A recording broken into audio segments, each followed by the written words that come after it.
নমস্কাৰ। আজি মোৰ ভিডিঅ'টোলৈ আপোনালোকক স্বাগতম জনাইছোঁ। আহকচোন, আজি মই কেইটামান আপোনালোকলৈ ধুনীয়া পইণ্ট লৈ আহিছোঁ। আমি যেতিয়া ৰাতিপুৱা বিশেষকৈ পুৱাতে যেতিয়া আমি উঠোঁ বিচনাৰ পৰা সোনকালে উঠি আমি সকলোৱে নিজৰ নিজৰ কৰ্ম কৰি লওঁ, হয়তো বহুতে ফুৰিবলৈও যায়, হয় নাই?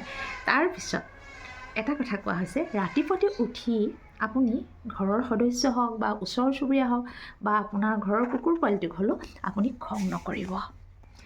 যদি আপুনি খং কৰে, আপোনাৰ গোটেই দিনটো আচলতে কাম সিদ্ধি নহয় বুলি কোৱা হৈছে।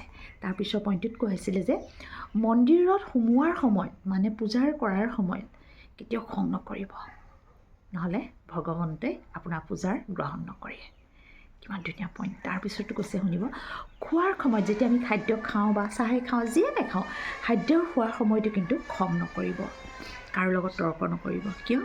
সেই খাদ্য বোলে আমাৰ শৰীৰে নহ'লে গ্ৰহণ নকৰে, আৰু গ্ৰহণ মানে যেতিয়া আমি খাই দিওঁ তেতিয়া কিন্তু আমাৰ শৰীৰটো ৰুগীয়া হয়। তাৰপিছৰ পইণ্টটো কৈছে, ঘৰৰ পৰা ওলাই আহোঁতে খং নকৰিব। এইটো একদম সঁচা কথা। এইটো হয়তো আমি বহুতেই গম পাওঁ যেতিয়া আপুনি ঘৰৰ পৰা ওলাই যাব, ঘৰত কিবা এটা তৰ্ক পেচাল কৰি আপুনি ওলাই যাবচোন, আপোনাৰ একো কাম নহয়। কিন্তু এইটো একদম সঁচা কথা। এইটো বহুতৰে ক্ষেত্ৰত হয়। আমি বহুত বস্তু জানিও কিন্তু আমি ভুল কৰোঁ আৰু তাৰপিছৰ পইণ্টটো হৈছে, বাহিৰৰ পৰা ঘৰত সোমাই খং নকৰিব। কেতিয়াবা মানুহ বাহিৰৰ পৰা আহিয়ে ঘৰৰ ভিতৰত ইমান হুলস্থুল লগাই দিয়ে, ঘৰৰ ইটো সিটো গালি দিয়ে বা কাজিয়া পেচাল কৰে কিন্তু সেইটো কৰিবলৈ মানা কৰিছে। সেইবোৰ কৰিলে ঘৰৰ যে লক্ষ্মী মানে হয়, বহুত খং উঠে, লক্ষ্মীৰ খং উঠে বুলি কৈছে।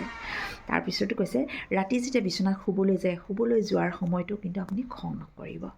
এনে কৰিলে আয়ুস কমে। এইটো একদমেই সঁচা কথা।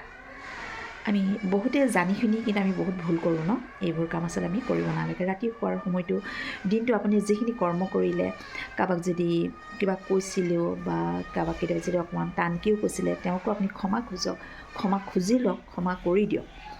আৰু সময়ত শেষত ভগৱানকো গুড নাইট দিহে আচলতে আমি শুব লাগে সেইকাৰণে কৈছে, ৰাতি শোৱাৰ সময়ত একদম স্থিৰ শান্তভাৱে শুব লাগে। ৰাতি শোৱাৰ সময়ত যদি আপুনি খং কৰে, তেতিয়া এনে কৰিলে আয়ুস কমে বুলি কৈছে। তাৰপিছত এটা কথা ক'ব বিচাৰিছোঁ এটা কথা আমি ভগৱন্তক সদায় ক'ব লাগিব।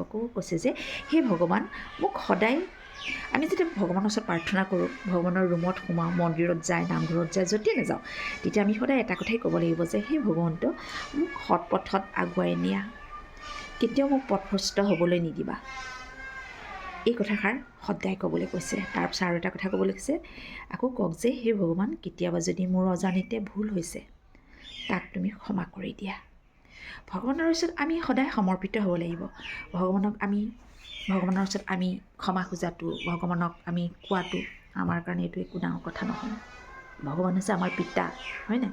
সেইকাৰণে আমি ভগৱানে আমাক সকলো দিছে। সেইকাৰণে এটা কথা সদায় মনত ৰাখিব, আমাৰ সুখে দুখে সকলো সময়তে কিন্তু আমাৰ লগত ভগৱানেই থাকে। কেলৈ? আমি ভগৱানৰ সন্তান, হয় নাই? সেইকাৰণে আমি ভগৱানৰ ওচৰত সদায় সমৰ্পিত হ'ব লাগিব। নিজৰ সন্তানকো অৰ্পণ কৰক।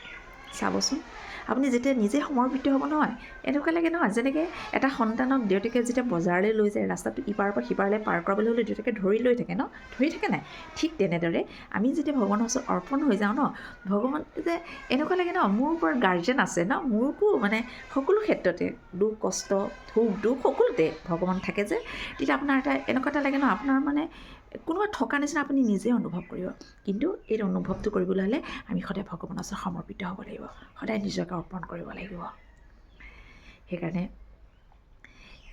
এই বস্তুবোৰ আচলতে আমি সকলোৱে জানো, কিন্তু বহুতে আমি নকৰোঁ। কিন্তু এটা কথা চাওক, ডেইলি যেতিয়া আমি এইখিনি কৰি যাওঁ, কৈ যাওঁ, যিখিনি আমাৰ নিজৰ দৈনন্দিন যিখিনি কৰ্ম আমি সদায় কৰোঁ, চাব এইখিনি সদায় তাৰ ফল পামেই আমি, হয় নাই?